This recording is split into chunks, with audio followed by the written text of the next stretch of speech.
someone who has recently experienced a spinal cord injury? Yes, today's vlog is for you. When I had my accident, a few of my close friends were afraid to visit me. They were afraid that they would say the wrong thing or were uncomfortable going into a hospital.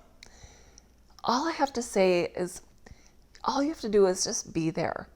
Let your loved one know that you care about them and that you love them no matter what. And just listen. You don't have to have all the answers.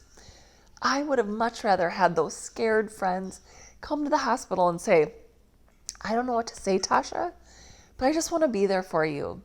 That's the best thing I could have heard at that moment. So you are not going to have all the answers. And if you try to have all the answers, you're probably going to end up saying something wrong or that is offensive. Speaking of that, here's something not to say. It's all going to work out for the good. I can say that to somebody because I've had a spinal cord injury and I've lived that. But if you're able-bodied and you have a loved one with a spinal cord injury, I encourage you not to say that. People said it to me and it was very frustrating because it's easy to say, but much harder to hear when you're the one having to live through the injury. So don't try to sugarcoat it or give advice. Don't try to have all the answers. Just be there and listen to them. Say, yes, this does stink. That's what a good friend does. Above all, your actions are going to mean much more than words. So after you tell your friend or loved one that you want to be there for them, follow through. Actually be there for them. Don't just say you will. And I know people are busy, but you need to make it a priority to visit your loved one. And if you can't make it there, FaceTime them, call them, use Zoom. There's so much technology that allows you to be there even if you can't come in person. I had friends who could have been doing 20 other things, but they chose to come to the hospital, and I'll never forget it. I'm forever grateful to those friends who kept me as a priority in their lives. And I was so thankful for the people coming to the hospital, even if it was just to stop over and watch a movie with me and sit with me. Many people even brought over my favorite foods like fresh French fries with extra salt. Made my day. Those little things were so huge. So whether the person you know is in the hospital or at home, make sure you make visiting a priority. To this day, I still recall all the people who visited me. I had a friend, Jessie, who was my best friend in like 7th or 8th grade, and we drifted apart a bit. But after my accident, she visited me all the time, even staying overnight on New Year's so I wouldn't be alone. My friend Stevie was another person who was really there for me during those hard times. I am so thankful for him. My high school boyfriend, even though we ended up breaking up, was there for me for almost 6 months after my accident, really when I needed the most support. So I can't even say enough how much love and help my family provided too.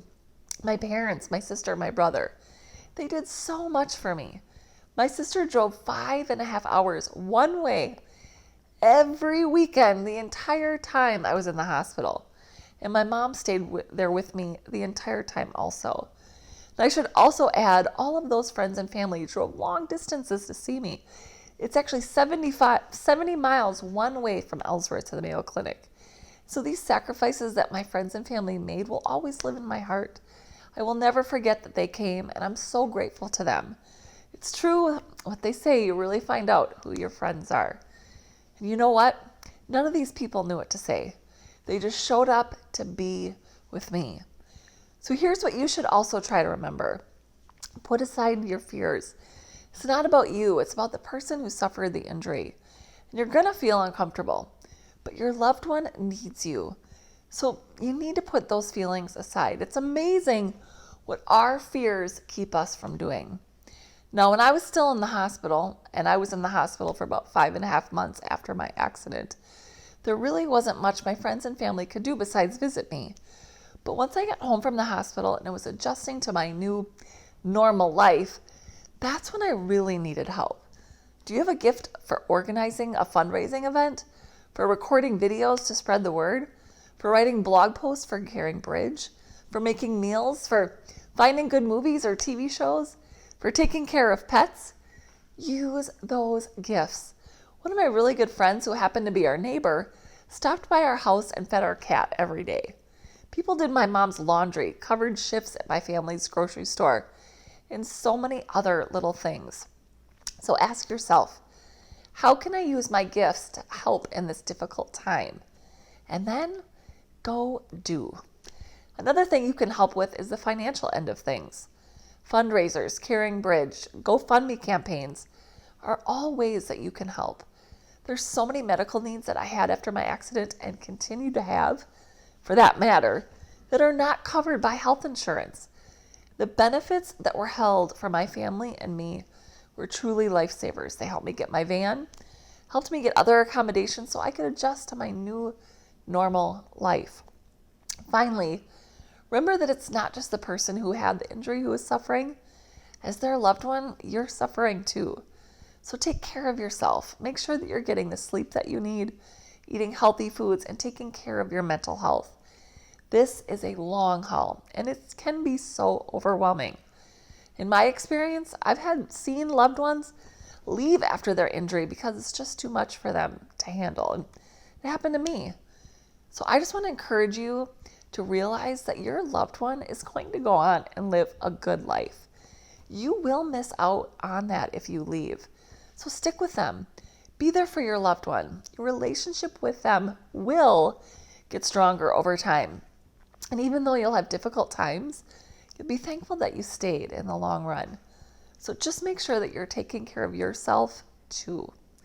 I hope this video has empowered you with ideas on what to do and what to say for your friend or loved one who has suffered a spinal cord injury. I recently recorded a video specifically for people who have had the injury. So make sure you go back on my channel and watch that video and then send it to your friend or loved one. Thanks for listening. See you next time.